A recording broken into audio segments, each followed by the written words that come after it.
বন্ধুরা, আপনি কি কখনো কল্পনা করেছেন যদি কাউকে শুধু খাবার খেয়ে তার মনের গভীরে প্রবেশ করা যেত, যেখানে আপনি যা খুশি করতে পারতেন, কিন্তু সেই কল্পনার অভিজ্ঞতা বাস্তবে অনুভূতি হতো। আজ আমরা এমনই এক অবিশ্বাস্য গল্প শোনাতে চলেছি, আহাদায়ের, যে হঠাৎ করে এক অদ্ভুত পরাশক্তির অধিকারী হয়ে ওঠে।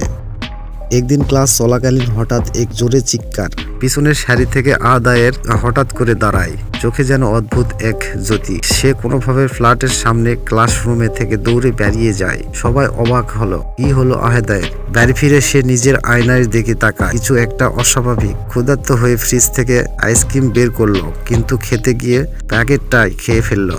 অবাক হয়ে উঠলো, এটা কি হলো আমার?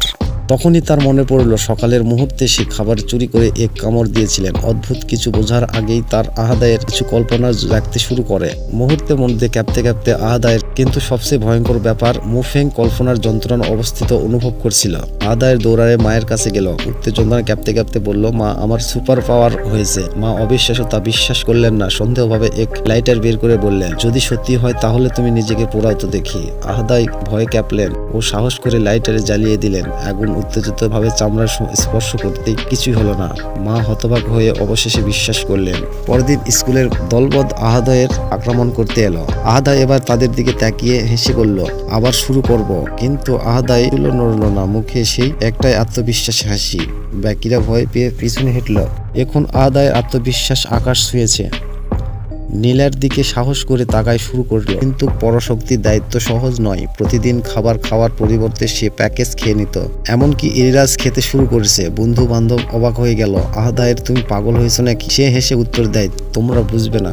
একদিন ক্লাস চলাকালীন লিয়া তার দিকে এগিয়ে এলো। আহাদায়ের হৃদয় কম্পন বেড়ে গেল।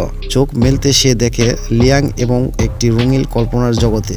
খবর ছড়িয়ে পড়লো স্কুলে। সবাই জানতে পারলো আহাদায়ের শক্তির কথা।